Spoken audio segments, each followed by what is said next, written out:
Scott Snyder. Can he be trusted? I don't know, Matt. Can he? Where's the trigger? Where is it? Where is it? Hey guys, welcome to the Nerd Corner. I'm Austin, And I'm Matt. and today we have a Batman double feature for you. Volume 1, The Court of Owls. And Volume 2, The City of Owls. 75 years of Batman. 75, yeah. 75 years. 1938? Something. 30 something. 1939, I believe. So Batman's 75 years old. He's getting pretty old. Yeah, but he's getting better every year. Mm-hmm. Especially this new 52 Batman series written by the fantastic Scott Snyder, who's really turned Batman around, I think. Well, maybe not turned him around, but it's not a Batman I've read before. Yeah. It's like a new, unique Batman. He's really ruthless. I think this Batman, when I see him, I don't think of Bruce Wayne anymore. Usually I have just I subconsciously think of this guy's Bruce Wayne. He's a millionaire playboy, philanthropist. This is like a Batman comic book. Yeah, This is it's Batman through and through, and a lot of times it's really cool what Scott Snyder and Greg Capullo are doing with this new Batman, because it's like they take characters that are beloved and they kind of, it's what the new 52 is meant to do. They take these characters that are beloved and they kind of shake them up. You know, they introduce a new antagonist in this series, the Court of the Owls. Yes. Oh, yes. And I was of the minority who liked the Court of the Owls. Oh no, I like the Court of the Owls. Fine. You think they're a good antagonist? I mean, I wouldn't put them up there with the Joker and Two-Face and the The regular rogues. the headliner of bank robbers. I wouldn't put them up there with them. But these okay, spoiler alert. These Court of Owls, or they are called the Court of Owls, even though the series is, there's Night of Owls, which is the entire Volume 2 is Night of the Owls, right? Volume 2 is the City of the Owls. City of the Owls. Volume 1 is Court of the Owls, and the entirety is called the Night of the Owls. Right. So this Court of Owls, which is like a secret cult of I guess I want to say assassins, but Well, they're kind of like politicians. They kind of like rule from the shadows, and then they have assassins. they're Gotham's Illuminati. Yeah, they're Gotham's Illuminati, and they kind of Batman always in every comic, he thinks Gotham's his city, and this is the one time where it's not his city, No. and he learns that the very hard way. And what Scott Snyder does to Batman is he breaks him down in the most human way possible. Like, he isn't Superman. Mm-hmm. He's not Green Lantern. Mm-hmm. Like, for sure that this is Batman. He's a human, and he's frail in this. And you actually see a weak side of Batman, which is interesting because we usually don't see that. This Batman gets seriously tested. And when Batman is tested, I think Batman becomes Batman. Mm-hmm. A tested Batman is a Batman you do not want to mess with. I mean, I wouldn't mess with Batman at all. Yeah. But if he's already tested and he's already dealing with this so-called Court of Owls, he's unstoppable force. Right. It's like Batman's really cool in this because he isn't the villain isn't the underdog in this. And most of the time with the stories, like the Joker or Bane or whoever is the underdog. This time, Batman is the underdog because Batman is the one who actually kind of loses at the beginning, and then later on he kind of flips everything on its head. Now they send the Talons after him, and that was really cool. The Talons are really interesting little assassins and stuff, and it's such a force that Batman can't deal with them, so he calls in the Bat family to help him, and the Bat family consists of the Nightwing and the Batgirl and Red Hood and Red Robin and Robin. There's like 12 others probably, but yeah, the Batman, what Scott Snyder does is he's just kind of like, let's just go ahead and break him down and make him dependent on his family, which kind of leads into death of the family. Which we will discuss at one point. We will discuss at one point, yes. But yeah, these Court of Owls, these Talons, they didn't just come out of nowhere. They've actually been in Gotham longer.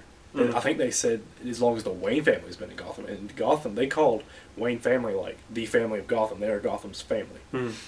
But this Court of Owls organization has been around since like Gotham's founding.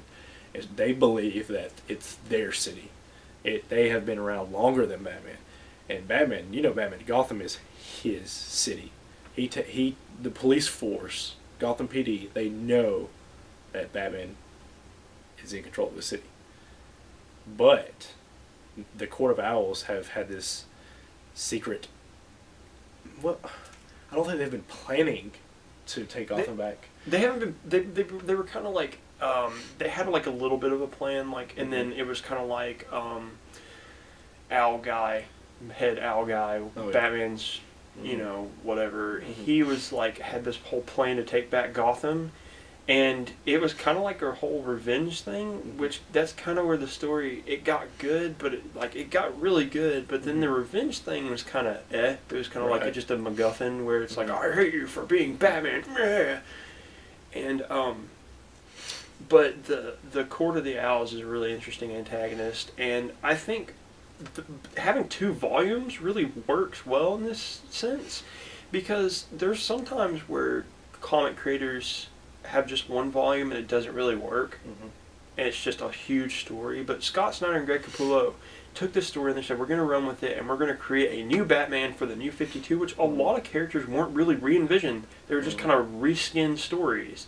And Batman Volume 1, Volume 2, so good that they're not reskinned stories. They are fresh takes on Batman, fresh takes on the Batman mythos, new antagonists for him to fight. And, it's been so well received by a lot of people that, if you go to a comic store right now, Batman #1 for the New 52. Top selling graphic novel. Exactly. And if you get the single issue, it's $80 right now at any comic store you go to. Right. Now, just to be clear, this is the Batman series. This isn't the Dark Knight or Detective Comics. This is the Batman, Scott Snyder, Greg Capullo. It is not Detective Comics. It's not the Dark Knight. It's not Batman and Robin, because there's so many Bat books out there. Well, of course there has to be. It's Batman. I mean, he's Batman. He's DC's moneymaker there. Yeah, exactly. And it's kind of like Superman has a couple books. Yeah, Green Lantern series. Green Lantern has like 12 billion books, and then Batman has like twice that. He's like 14 billion. Right. But it's like they have the Bat family, and then the Bat family, like a lot of people resoundingly say the best is the Batman series. Yes. Which you've read Detective Comics. I've read Volume 1. You've read Volume 1 of Detective Comics. Not as good as Batman Court of Owls. Right, exactly. And I think Batman Court of Owls, like this first arc especially, is like the high point of the New 52 Batman. The second one kind of dwindles. What did you think?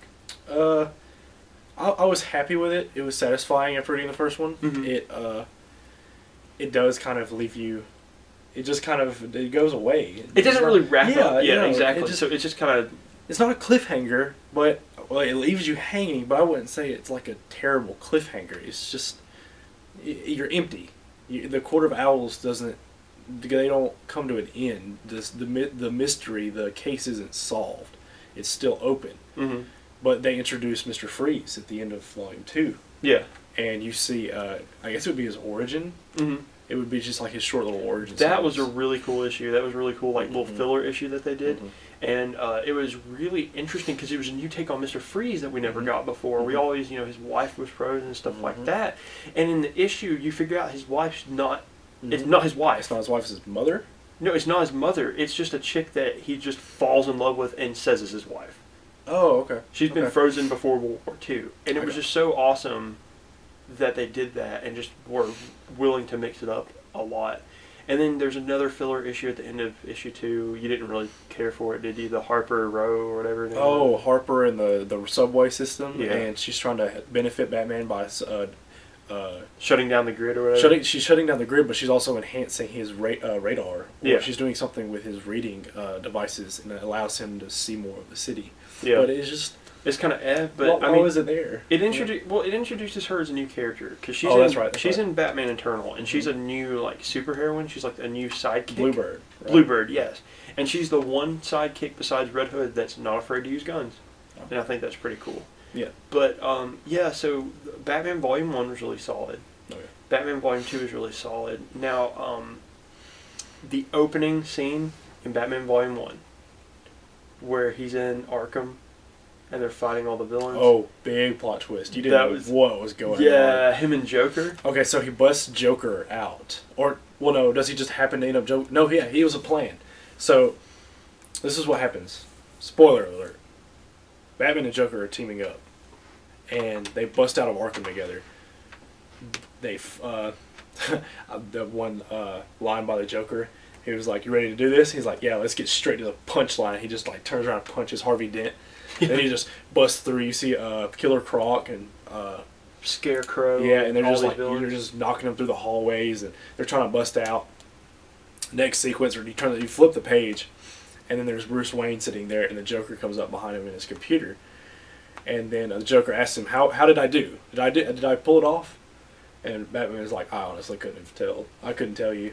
And sure enough, then all of a sudden this weird facial pixelization appears, and then the Joker's mask just fades away, and sure enough, there's Dick Grayson, Nightwing. Yeah. Yeah, that was really cool. It was really cool Yeah. opening, but also it showcased Scott Snyder was like, "I'm not going to use these villains," so they're here for 5 Yeah. seconds, Yeah. and then the Core of the Owls picks up, and it was so good that they decided to do a spin-off, Mhm. which is called Talon, Mhm. and it's only lasted for like 20 issues, but still, it was so good that they decided to do a spin-off, and I thought it was really interesting. Like I said, a lot of people hate it. I really like the new mythos and the new side of Batman that we don't get to see a lot. Unlike in the Justice League where he's like a god, and then in this one he's just kind of broken down to the human core of what Batman is. And he realizes that even though he's the world's greatest detective, one of the world's greatest fighters, he is not, No, top no. level. I would say it was a humbling experience. It was a humbling experience for him, yeah, and which leads into Mhm. Death of the Family, which they did a really good job with leading that into it. So, what was your overall thoughts of Volume 1? Must read. Must read. If you're a comic book fan, Batman fan, it's a must read. I feel like Volume 1 is a must read as well. Volume 2, if you want the entirety of the City of Owls, Which you gotta you'll read. probably want. You want it, yeah, definitely. But Volume 2 is a must read or it's not a must read. It's kind of like a go ahead and read it for Mhm. the whole experience, but it's not like dying to be picked up. You know what I mean? And then we're not talking about Volume 3, but Yeah. if we were, don't pick it up. Anyway, yeah, it sucks.